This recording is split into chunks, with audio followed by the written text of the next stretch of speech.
I once had a customer ask me, what's your biggest tip you ever got? And once I had someone give me 400 singles. Oh, Which honestly... At once? At once. Oh, and I was like... interesting. And I was wearing a little G-string. It was like money was falling down. People are trying to help me. Like there was just nowhere to put it all. So I'm like, well, yeah, someone gave me 400 singles once. And he opened up his Cash App and he goes, 401, send.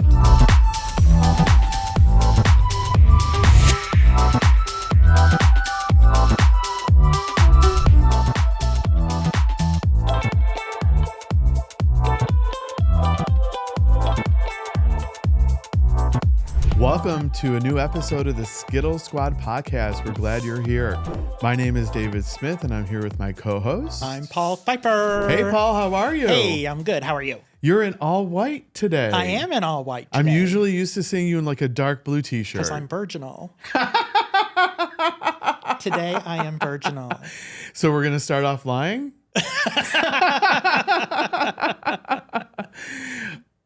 What you're talking about. Oh my goodness. I've actually stumped you, which is pretty funny. So, okay, I want to say, your t-shirts have really become a point of hot conversation in the community. I know. People seem to love the t-shirts and the different ones that I wear on every episode. They do. So yeah. What does your t-shirt say so today? This one says a little bit dramatic. A little bit dramatic. Which is twofold. It's okay. Number one, it's a reference to Mean Girls and Regina George. Okay. Because she wore this shirt in the movie. Oh, I did not know that. But this is also a reference to your Real Gays of Tampa Bay tagline because you said you were a little bit dramatic. Well, I think when we think about someone being a little bit dramatic, immediately I think of you. No, you're the drama queen. When you have somebody that says that their partner has a stick up their ass, I think you're the dramatic one. Oh, God. You're going to get me in trouble with Rick. I think you're in trouble already. Probably.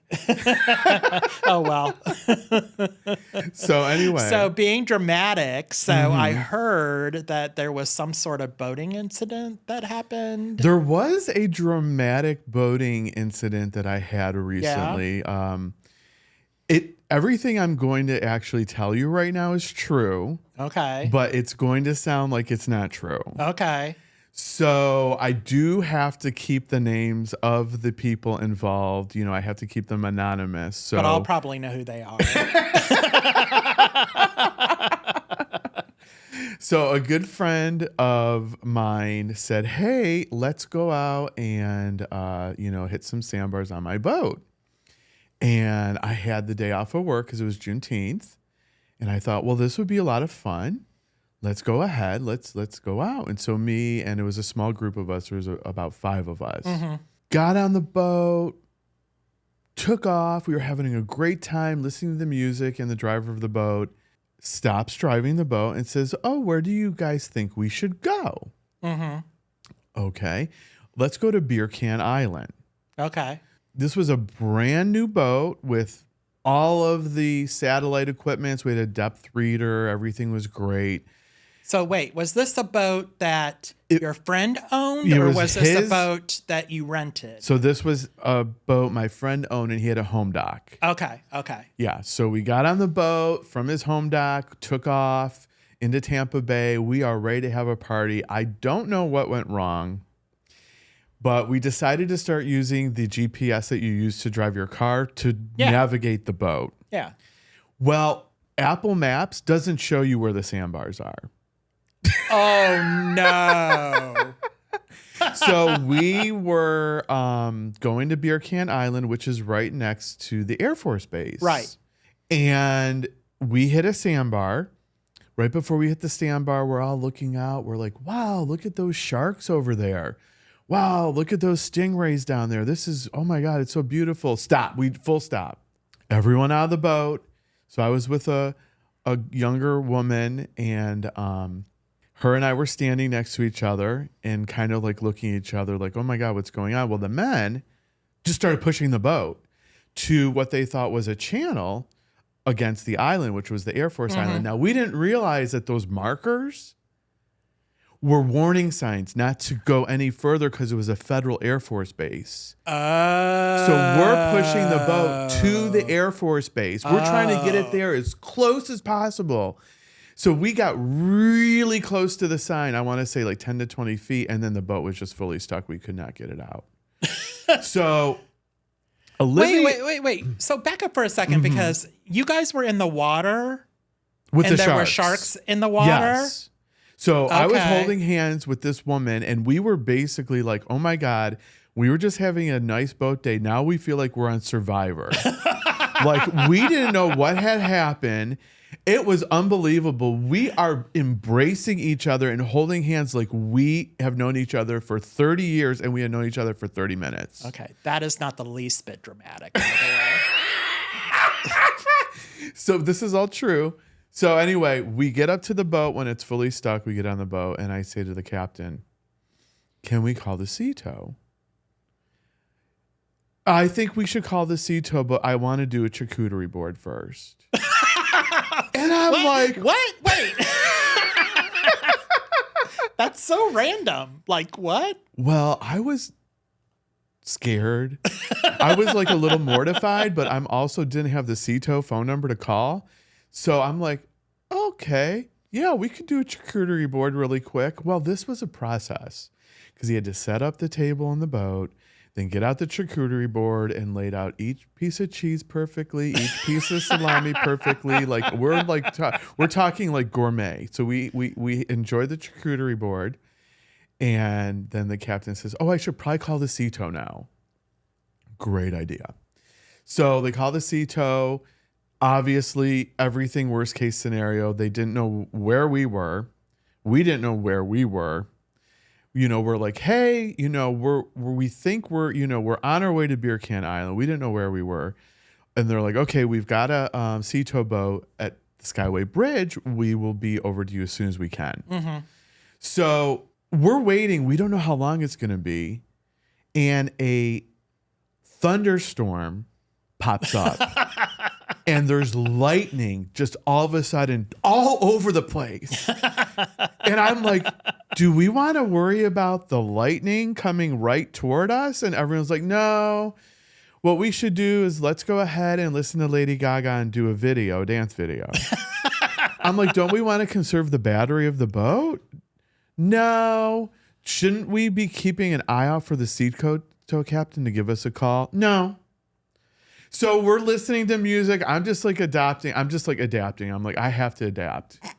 So, you know, the sea tow captain called us 8 times trying to find us. 8 times. Someone looked at their phone. They're like, oh, I missed a few calls. I'm like, oh my God, it was the sea tow captain trying to call you back.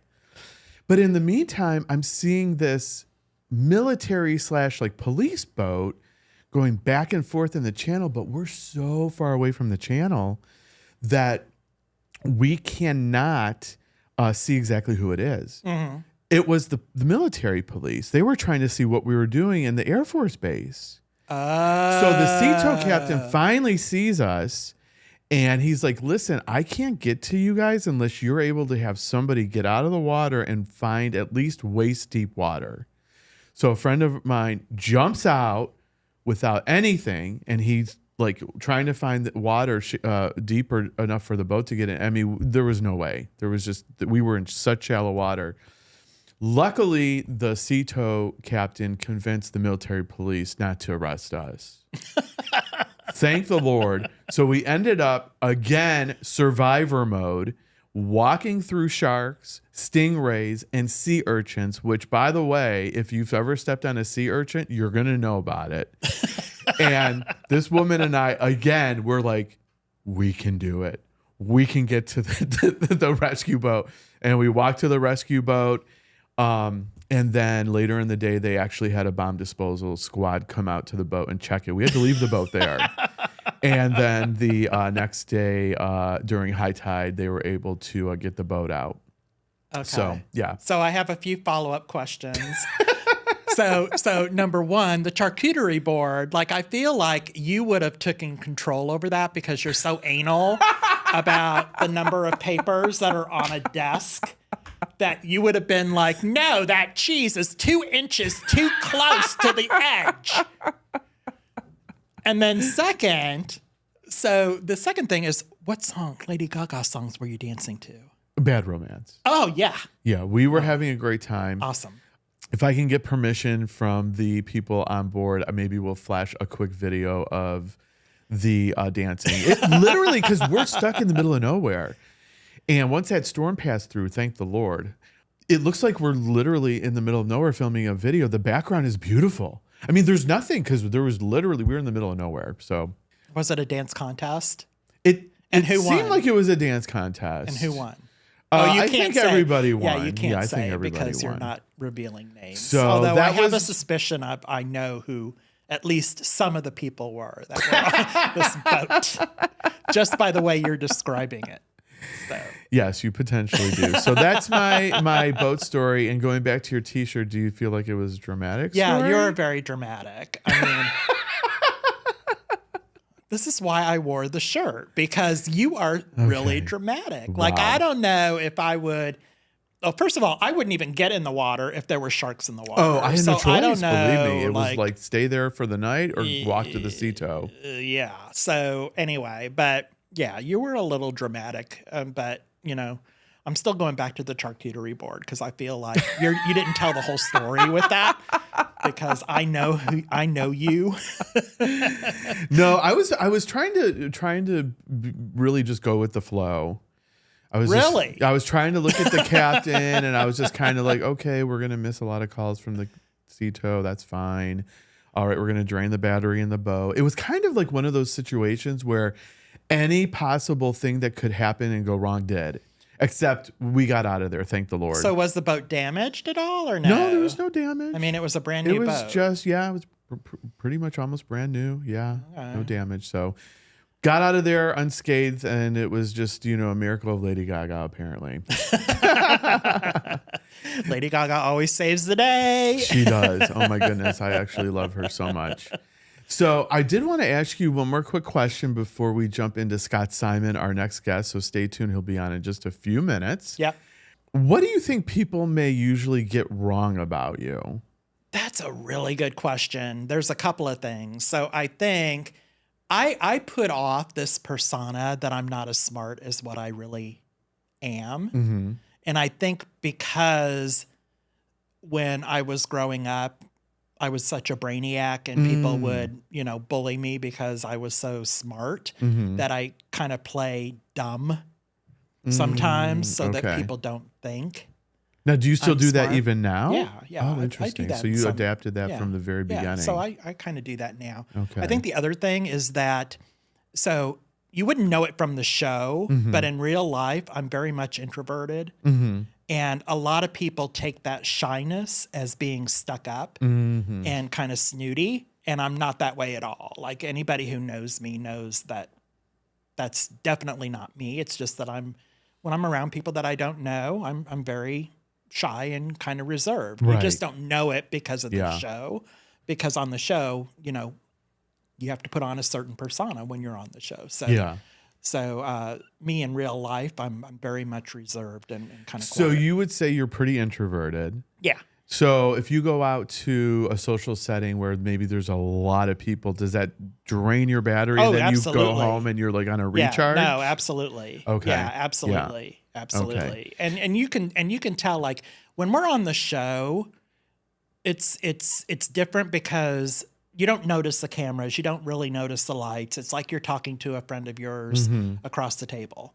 When I'm in a situation where we get pulled up on a stage and we have to actually say something, that's when I struggle a little bit, especially when there's people in the background that are like, we can't hear you.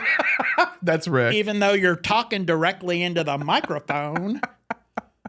Because that's not the least bit distracting when you're trying to figure out, okay, what am I going to say in front of this room full of people? There's like 100 people standing there looking at you on the stage. And then your co-host is like, oh, no, I don't want to talk. No, I don't want to talk. You take it. You take it. True. So yes. Well, here's the thing. So we've been pulled onto a few stages. Yes. Without really much warning. No. So I do not do well, like really like not being so caught off guard. And so I have just thrown it directly to you. Yeah. I'm like, okay, Paul, tell these people why tell we're these here. people why we're here. And I'm Yeah, like, and there's like 150, okay. 200 people just like looking at Paul's every word. Yeah, and then again, you got people in the background. This has happened to me 2 or 3 times already, where someone in the background that I won't mention names will be Rick. like, I can't hear you. I can't hear you. And I'm like, would you shut up? I'm trying to figure out what I'm going to say. Right. That is really, really funny. So yeah. So when I'm in a group like that, it is very draining for me because, it's we've talked about this before. There's a certain persona that you have when you're on the show versus how you are in real life, even though when we're at events, I try to be the same persona that I am on the show. Yeah. As I am, at these events, but it's still hard to maintain. Yeah. So. I'm trying to think about, because we need to wrap up here in just a moment, but I'm trying to think about what people might get wrong about me. Gee, I don't know. You know what I think people get wrong about me? Is that I'm dramatic. You are dramatic.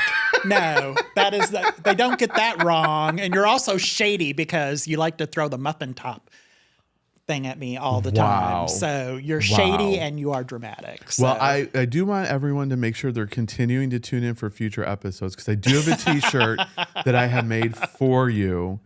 I think you're going to like it. I think you're going to like it. I love that. Yeah. I tell anybody, hey, if y'all want me to wear a shirt on the show, send it in to us. I'll wear it. Yes. Definitely. They have our email, contact@theskittlesquad.com, and they can definitely reach out and we could give them an address. Yep, absolutely. For sure. All right. Well, it's been fun chatting with you during our Hot Topic segment today. And you are going to stay here for Scott's portion, right? Oh my God, I wouldn't miss that for the world. Right. I just want to make sure. We're really, really excited. We're going to have Scott Simon come on, and stay tuned. We'll be back in just a moment. Fam League is Tampa Bay's ultimate adult social sports league, bringing together kickball, dodgeball, pickleball, bowling, and more in a fun, social, and all-inclusive environment. Whether you're here to compete, connect, or just have a blast, there's a place for you in this community. We're proudly LGBTQIA+ inclusive and welcome players of all skill levels, from themed tournaments and sponsored bar nights to bar Olympics and watch parties for your favorite sporting events. Fam League is more than just sports and events. It's a family. And they accept old people like David and muffin tops like me. Welcome back. We're excited to introduce our guest today, Scott Simon. Welcome, Hey, Scott. Hey, thanks for having me. I'm so glad to be here. Been so much anticipation to have you on the show. Everyone is dying to see this episode. Thank you. Cannot wait to chat with you today. So, thinking a little bit about, being the mayor of Bradley's. You lived in New Jersey, then you went to New York City, but then you became a go-go dancer and a dancing sensation at Bradley's on 7th, which a lot of folks probably know you from Bradley's. Just tell us a little bit about what inspired you to kind of take the leap into dance. Yeah, so I was born and raised in New Jersey, went to college in D.C., lived in New York City for 6 years. COVID happened, and like everyone else, I left New York for what I thought would be 2 weeks to slow the spread. My parents, like everyone from New Jersey, New York, retired and moved to Florida. So I was like, I'll come down to Florida, spend time with my parents. So I did that, and then 2 weeks turned into not 2 weeks, and I decided to stay in Florida permanently.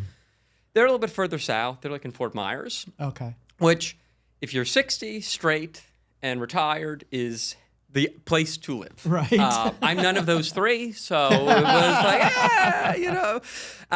So I moved up into St. Pete in 2022. And, I came out when I was 17, but I never was culturally fully out. It took me a long time to get comfortable with my sexual orientation, frankly. I work a white-collar job during the day, and I kind of just lived in a straight person's world while being gay and struggled with that. But way I found out I was gay, as I was coming to terms with it in high school, I'm old enough that I kind of predate, I think, porn on the internet to an extent. On YouTube, I would watch go-go dancing videos.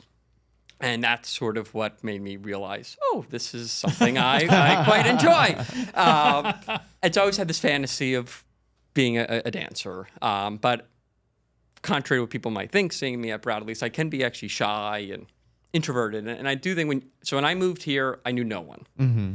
It is very difficult as an adult moving to a city when you know no one. It's not easy making friends. Right. And I just type of person that struggles to walk up to a stranger and start a conversation. I can be introverted despite the fact that everyone in Tampa has seen my butt. And so I eventually said, you know what, I want to try dancing because it'll get me out of my apartment and all this. Now, at this point, I'd only been into a gay bar 3 times in my life. My first night at Bradley's was the 3rd time in my life I ever walked into a gay bar. The second time I'd ever danced in front of another person.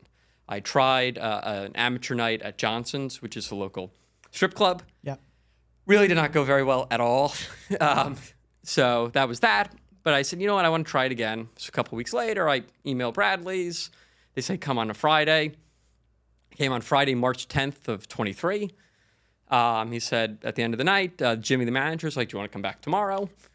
I'll come back tomorrow. Came back Saturday. And then after that, he offered me the job full time. So I've been there for 2.5 years, call it, 3 nights a week.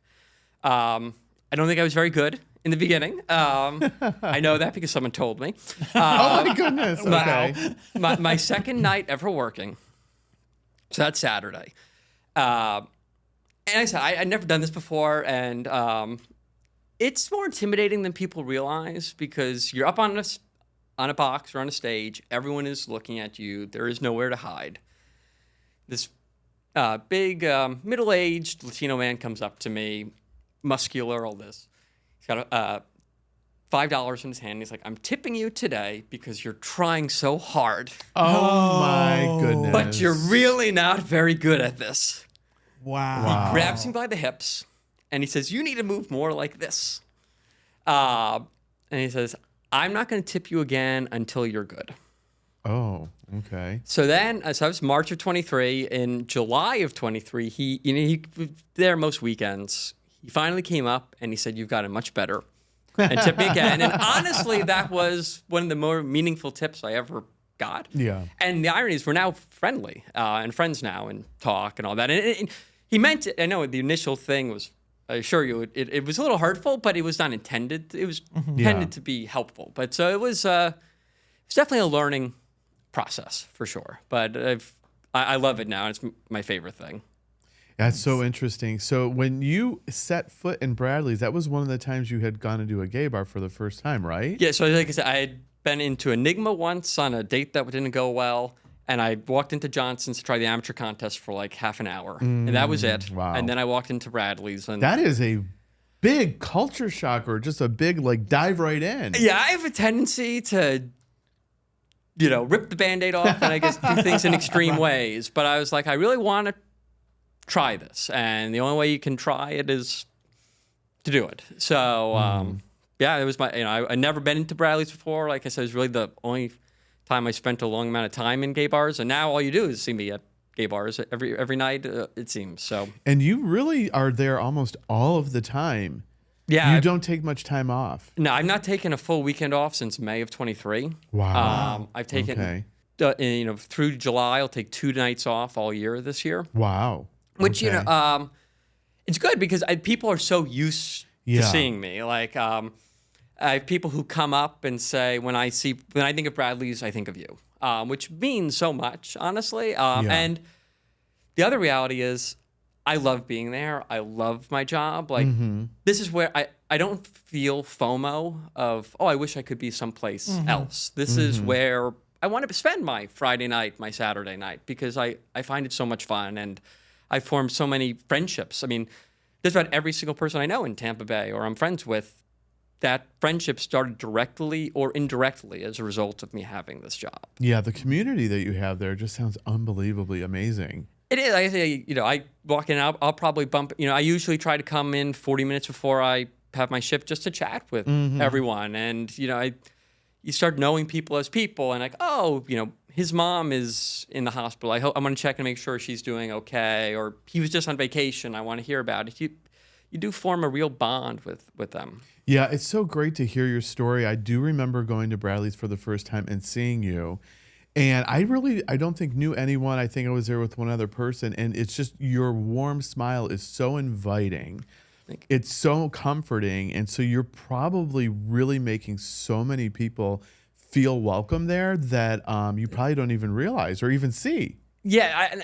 That's the thing. I know how difficult it is to walk into a space you've not been to before or to walk into a space alone because I find that so intimidating. And it's turned out that letting everyone see your butt is a perfect life hack in order to get people to talk to you and not be a stranger. But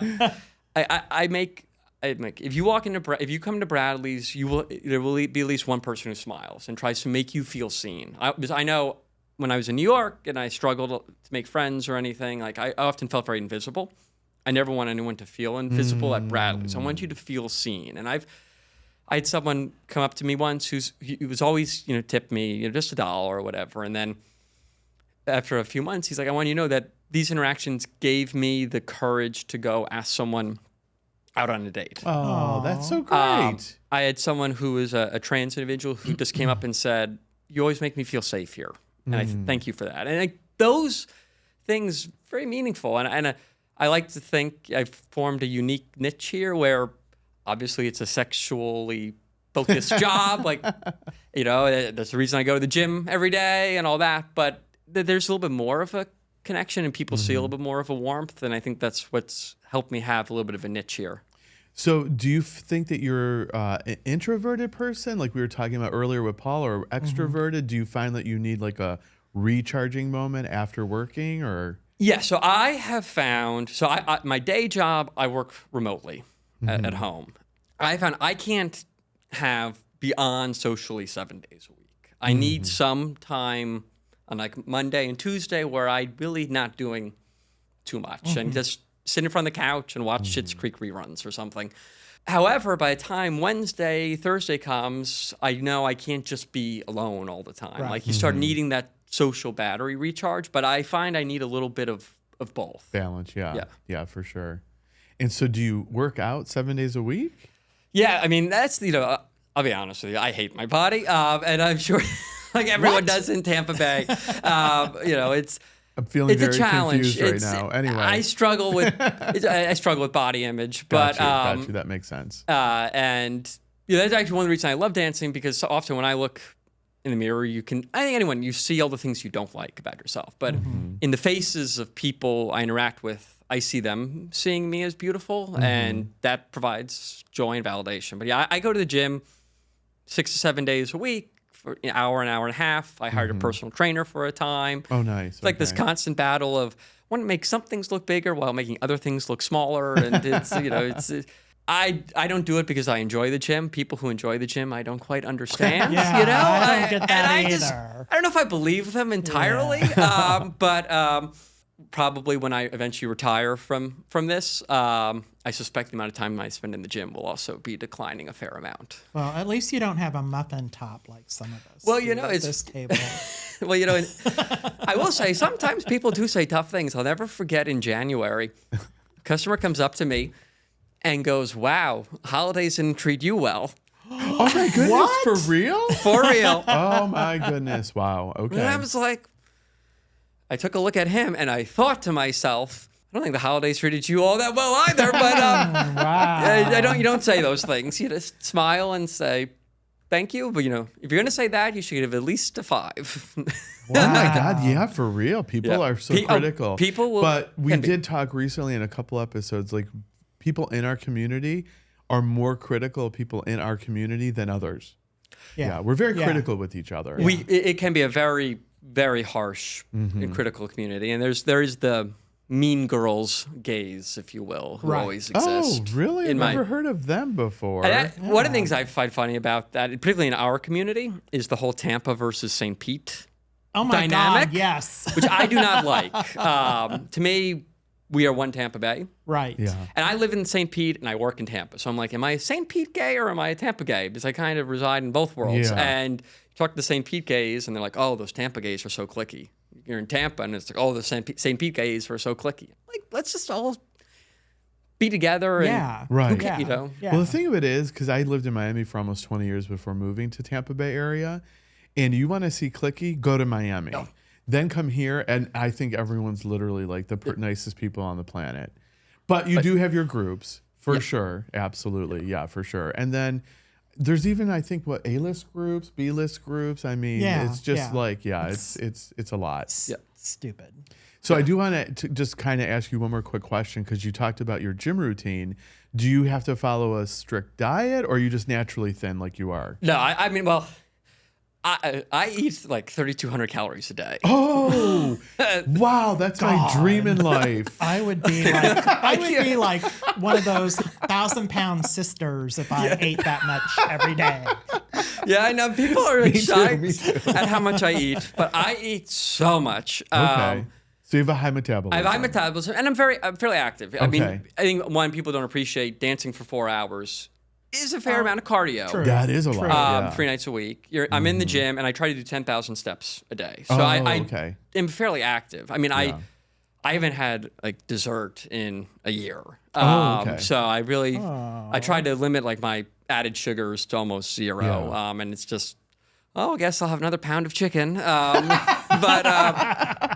Yeah. So, but I'm eating constantly. But I tried to like have no sauces on things, no added I sugars. love my honey mustard It's- sauce. Oh, I can't live without that. Anywho, I do have a muffin top.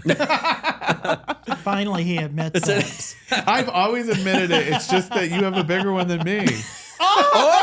Oh, I'd like to see more of that. Just kidding. Just joking. Damn. Brutal. Anyway, I think it got awkward in here for a minute. I want to talk really quick about Creative Loafing Best of the Bay, because I hear you have some nominations. Yeah. Yes, as do you. So congratulations Thank you. for your Yeah, best thank you. podcast Thank nomination. you. So I got 2 this year: best male stripper and best local OnlyFans. The male stripper is a new category, actually. Last year, okay. Last year was just stripper, and I came in 3rd place, and I Okay. lost to 2 women. So I was the top. I was the top Interesting. guy, Okay. but I think this year they broke it up because. So I'm nominated for that, and then the OnlyFans was a surprise. As a reminder for everybody, you can vote for Paul and Dave and myself every day on Creative Loafing's website through August 20th. Yep. So Yep. every day you can keep voting again and again. So All 3 of us would greatly appreciate it. it for really sure. means a lot. It does, Yeah, it yeah. does. Now, have you won any Best of the Bay awards before? No, so last year I came in 3rd as a finalist. okay. And then- Back in February, I won Watermarks, okay. another local LGBTQ oriented magazine. I won Best Dancer / Content Creator / Adult Entertainer. It was a wow. mishmash That was like a category, whole different- thing. But I did win that one. So which it means a lot because it just validates the view that I've grown a lot into Yeah. it, and that people view me as I think they do. So Now, didn't Creative Loafing say that you were described more as Mr. Rogers, more than even Magic Mike or something like that? Yes. So last year when they did it, they interviewed some of the finalists, and Okay. so since I was in the top okay, 3, got you. Okay. I was in the interview, and the actual newspaper has an entire page of my butt and the most famous lips in Tampa, which are not these. It's right there for everyone to see. I was like, wow. But so they interviewed them, and they said I was more Mr. Rogers than Magic Mike, which I took actually as quite a compliment. That's a compliment, for sure. For those who don't know, also Channing Tatum actually was a stripper in Tampa, which is hence the Magic Mike I love that reference. story. I just learned that today. I was so shocked. I can't believe you didn't know that. Yeah. Well, oh my goodness. You spend some that's time great. on YouTube later, and you're like, By the way, if you have not seen Scott's OnlyFans, it's saucy. Oh boy. Yeah, Okay. Well, definitely they know where to find you on OnlyFans. They do, right? yeah, Is yeah. there a It's handle great. or? So how? Just out of curiosity, because I don't have the body for OnlyFans, obviously, so because I have a muffin top.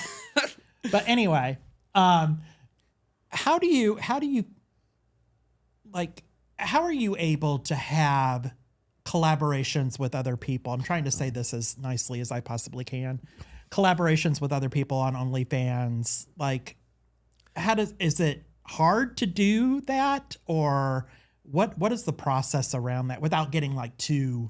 Yeah, so again, in terms of like setting them up and everything, yes. it's not the easiest thing in the world. I mean, I think it depends where you live. So if you live in New York or you live in Los Angeles, I think there's a lot more creators to choose from, right? Yeah. It's a numbers game. You know, here there's a fewer number of creators. Honestly, using X or the old Twitter is a useful way of connecting with others. And as you build more of a follower count, you become a more interested collaboration partner, as presumably you can help grow them as well. So that's how I ended up meeting a few people. And then I even using Grindr and things like that, I always will mention on there, like, always down to film if you want, and you get people who are willing to. But it's mostly through social media, and then once you collab with someone, if you have a good experience with them, you might tell other people hey, this is a person who's reliable. Because part of the challenge is, do they actually show up? Okay. Right. You know, although it's more of how reliable will you show up on time? Do you look like what you say you look like? All those things. Have you ever had a collab where the chemistry was just off and you're like, okay, probably not again? Or Yes. Well, I mean, yes. Okay. Well, the other one is, so I've done 3 professional shoots in my life.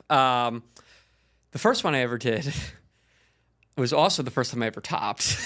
And, interesting. Okay. Yeah, I was like, I was very clear, that's not usually the position I have. And they were like, well, we need for this. And I was like, I will try, but I've been clear.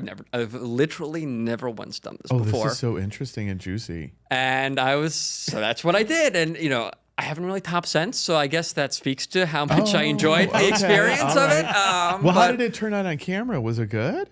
It was okay. I mean, so that was a first and last, you're one and done. As a top. I Wow, mean, I've okay. topped one more time since then, but it's not really something I've rushed back into. Right. Okay. Well, thanks for sharing that. Wow, that's interesting.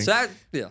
I know Paul really had a lot of questions about kind of the strategic setup and the filming and all of that. And so is there any other questions you have? Well, so that? we're always looking for, people who want to help out with the camera, I've used Morgan. I know someone that could maybe help. I mean, I think from what I saw with Morgan, you'd probably be an upgrade. Can you imagine Rick would be like... Well, can you imagine if Morgan was going to be assigned to do the filming and then you took over? He would be very upset. But, we love you, Morgan. We do. We really do love you, Morgan. He is, He's secretly very nice, secretly. Yeah, secretly.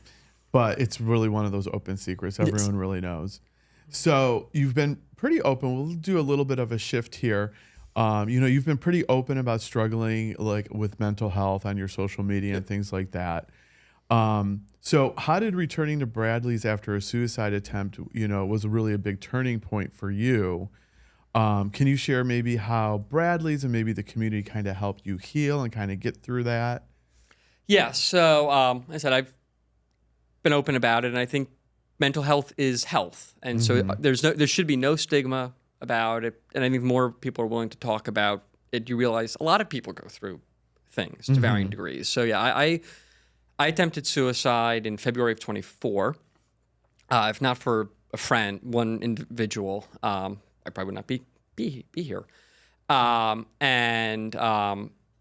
So that was a Monday, and I still went to work at Bradley's on Thursday. I had some physical trauma from my attempt, so my friend even got makeup for me to help cover it up so that I could go to work. But you feel very alone, I felt very alone, and being back in a space where people like seeing you, because it's good to. It was very important to remember that people liked seeing me, because I was at a point where I didn't obviously like myself very much. So that provided a real source of strength. And then, one of the pushes I made myself was needing more social connection.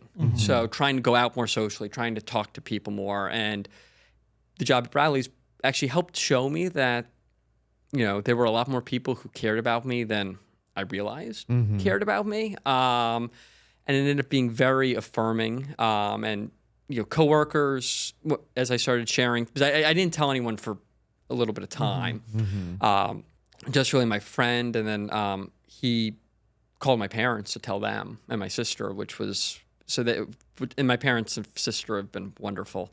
But as I shared, you end up realizing how many people care about you and value you that you don't understand in the moment. And I wish I could go back to the February version of myself of last year and say, if you knew what was going to happen to you the next 18 months, like, people do like you. You are likable. And so how do you think after that experience, like what has kind of got you back into maybe like stable ground?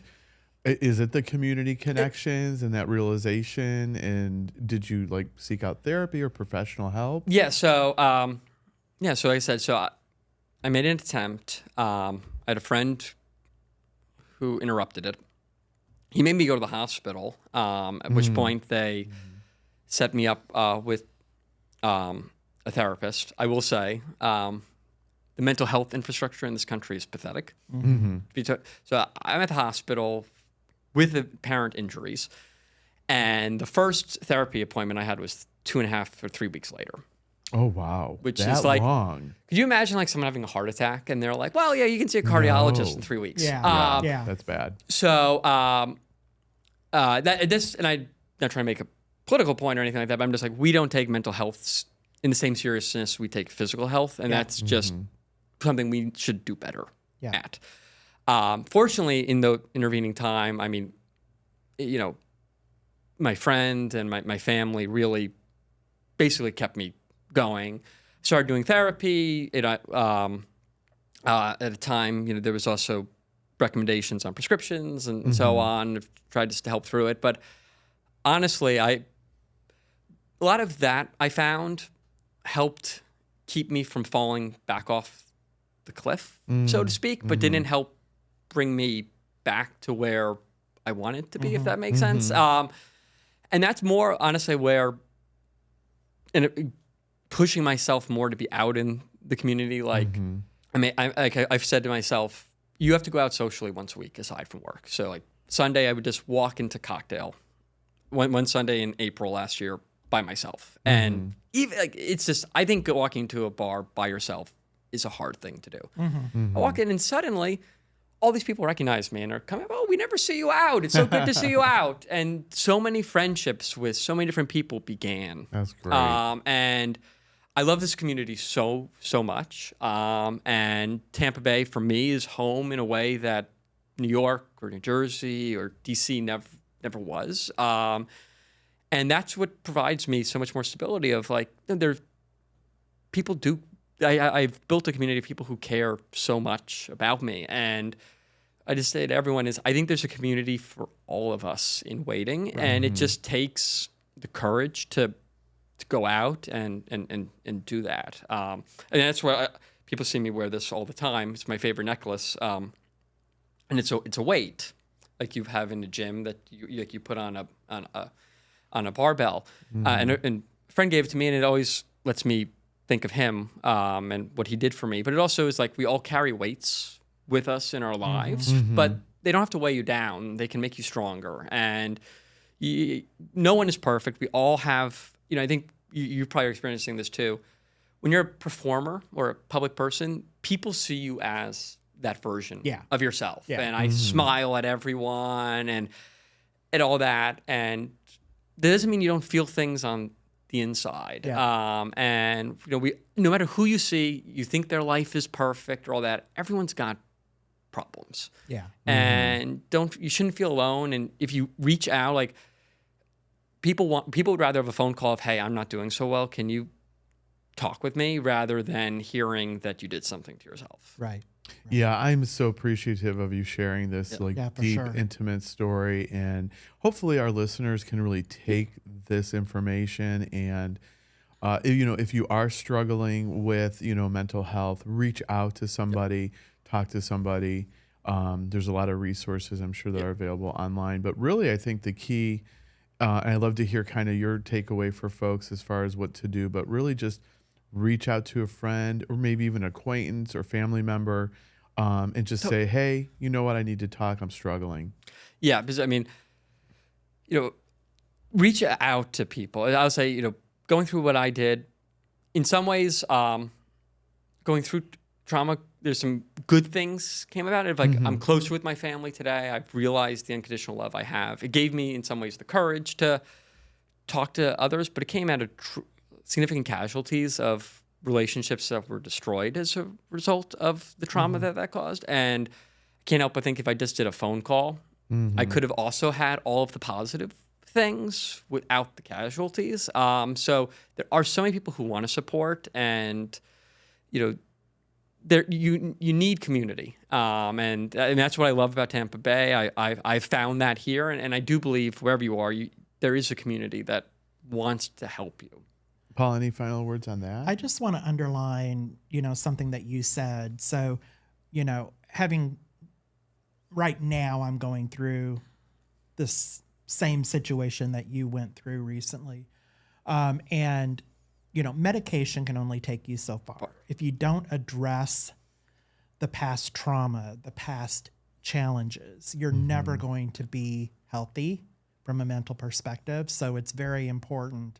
And there's so many resources out there right now that, you've got Metro Health, you've got Project No Labels, you've got all these organizations that focus on, helping people with mental health challenges, that I think it's very important to hear stories like yours, like mine, like Rachel Cabello's, like, all the other folks, Brianna, for example, Brianna that Summers. have had, mental health challenges and bringing it to the forefront. I just think it's a very positive thing to be talking about it, for sure. Yeah. So thank you so much for sharing that really vulnerable, intimate story. It's I'm confident, really help a lot of folks. Yeah. So we don't want to really, close out now until we maybe bring up the energy just a touch. I mean, it's a serious conversation and it's a necessary conversation. So, everything unfortunately can't always be rainbows. But let's talk maybe really quick about maybe some funny stories from the stage, maybe like, weirdest tip request, or, what's the craziest moment you've ever had before? Yeah, I've experienced it all. I mean, the weirdest thing to me I ever got asked was, if you take your shoes and socks off, I'll give you $10. Oh, wow. He just wanted to see my feet. And I was like, sure. Took my People do have feet fetishes. They do. I don't get it, but they have them. The worst part of that tip was, I don't know if your feet are sweaty, which they are after you dance. It's hard to put socks back on. You ever notice that? Like, they get sticky? Like, I felt like, I'm like, oh boy, I look bad naked now trying to get the sock back on in front of everybody. So I had that. I once had a customer ask me, what's your biggest tip you ever got? And once I had someone give me 400 singles. Oh, Which honestly, at once? At once. Oh, and I was like, interesting. and I was wearing a little G-string. It was like money was falling down. People are trying to help me. Like, there was just nowhere to put it all. So I'm like, well, yeah, someone gave me 400 singles once, and he opened up his Cash App, and he goes, 401, send. Wow. Oh, that's And I was like, funny. darn, I should have said 1,000. But, try to be honest, and that's what you get. So, I mean, I will say, sometimes people get a little aggressive with where a finger or a tongue goes, People tend to tip my rear side more than my front side. I know which is the moneymaker, and sometimes they're out of sight, and I'm like, no, you shouldn't do that. As alcohol starts flowing, people do get pretty. Well, they get happy. They get happy. They see what they like and they get happy. I mean, that's what we'll say. Yes, we're in the happiness business. Have you ever had anyone try to run off with your money before? I did once. So I had. I have all my bills on the side, and this lady comes up. She puts in $1, and as she's putting in the $1, she grabs all the others and tries to run off. Wow. What? Security stopped her pretty quickly. Oh, great. And I will say, we got, Bradley's has good security. And I was just like, what are you doing? Wow. But it was, that was a wild moment. Yeah. Yeah, that's crazy. Yeah. Well, we're really, really excited and happy to have you on the Thank show you for having today. me. It was so much fun. For folks that want to keep in touch with you and see you, how can they reach you or see you online? So I'm across all social media. Scott Simon on Facebook. Scott Simon 92 is my Instagram username. For the more adventurous, it's Scott Simon XXX on X and on Blue Sky. Oh, nice. Scott Simon XXX. Got it. Okay. All right. Do you need to write that down? I'm going to remember that. Yeah. Okay. And then, Paul, any final words from you? If you'd like to be a guest on the show, or if you'd like to be an advertiser, you can reach us at contact@theskittlesquad.com. Thanks, everyone, for tuning in today. Please follow us on all of our socials, Instagram, YouTube, TikTok, Facebook. We are out there, and we are happy that you're watching and listening. We'll see you next time. Bye. Bye.